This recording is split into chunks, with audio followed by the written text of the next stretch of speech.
Pendleton act 1883 जो था, जिसने सिविल सर्वेंट्स को काफ़ी उनकी सर्विस स्ट्रक्चर को काफ़ी स्ट्रीमलाइन किया यूनाइटेड स्टेट्स ने, तो उसके अगला जो स्टेप था, जो ऑर्गेनाइजेशंस को बेहतर करने का था, वो था कि कौन से फंडामेंटल प्रिंसिपल्स जो हैं वो अप्लाई किए जाएं.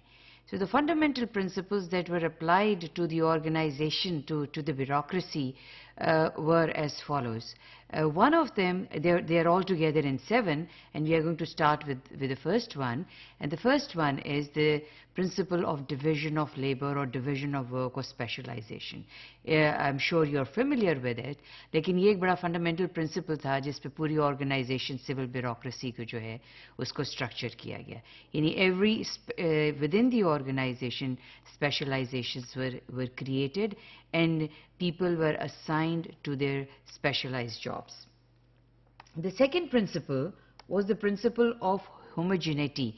Homogeneity means that similar activities were grouped together.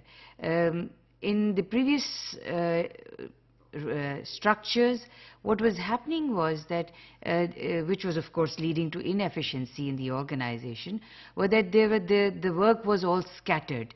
Now, with this principle, and all these are scientific or classical school of thought, the work was homogenized, similar work were put together. The third principle was the principle of unity of command.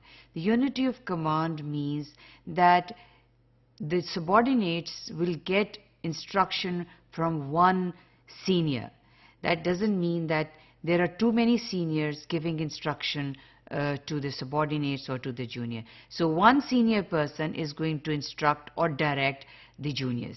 So that means there has to be a unity of command. All instructions, they have to follow from one individual.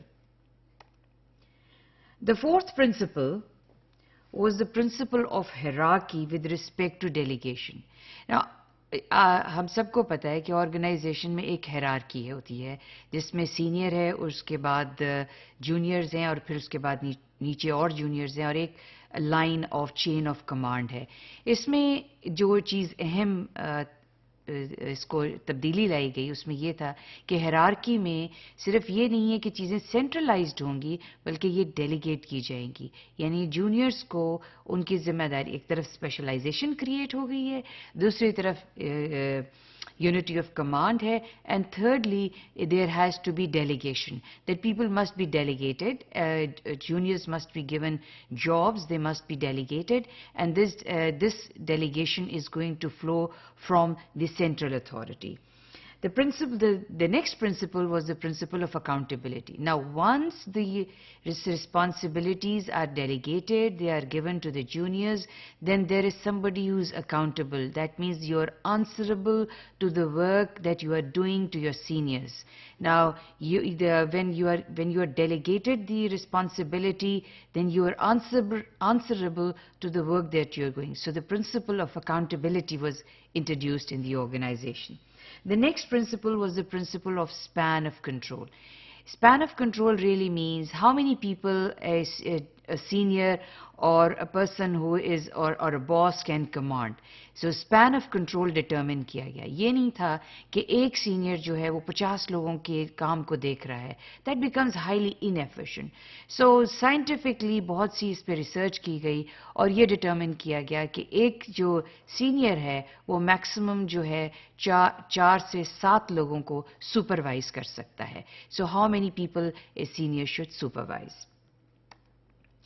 The next principle was the principle of the staff. The staff principle means that there should be this separation of line and staff. Line are the people who are the operating people, and staff are the ones who are supporting. For example, if manufacturing is done, the staff will do the maintenance work. So who are like HRM is a staff function, maintenance is a staff function. Now the government, by doing all this, the activities of the government expanded, and all this was applied in public administration. All these principles were applied, and which increased the efficiency and effectiveness of the organization. Now all this thought lasted up till 1960, and since after a long time, when this scientific principle and classical school of thought continued to work and it showed result, it was in 1960 that there was a lot of criticism against it. Here at this point in time, the classical, the neoclassical and the political stream of managing public administration were working all together. The most critical about the classical school of thought was Herbert Simon. And at this point in time, we find that in the theory of public administration, the behavior, the understanding of the behavior of people in the organization was studied.